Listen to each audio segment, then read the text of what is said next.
உங்கள் கூட பேச விரும்புகிறேன். பொருளாதாரம் நன்றாக இருந்தால்தான் வாழ்க்கை நன்றாக இருக்கும், சமாதானமாக இருக்கும்.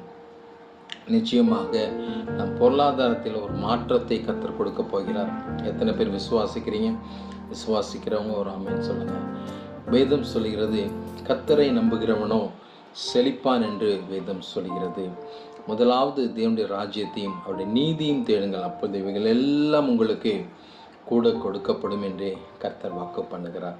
நிச்சயமாய் நாம் தேவனை தேடும்போது, தேவ வார்த்தைக்கு கீழ்ப்படிந்து வாழும்போது, உபாகம் 28 கூறப்பட்ட எல்லா ஆசீர்வாதமான வார்த்தைகளும் நம் வாழ்க்கையில் நிறைவேறும் என்பதில் மாற்றமில்லை. விசுவாசிக்கிறவங்க ஒரு ஆமென் சொல்லுங்களேன். ஈசாக்கு அந்த தேசத்தில் விதை விதைத்தான். கர்த்தர் அவனை ஆசீர்வதித்ததனால் கர்த்தர் ஆசீர்வதிக்கணும். நாம் செய்கிற தொழிலை கர்த்தர் ஆசீர்வதிக்கணும். நாம் விதைக்கிற விதையை கர்த்தர்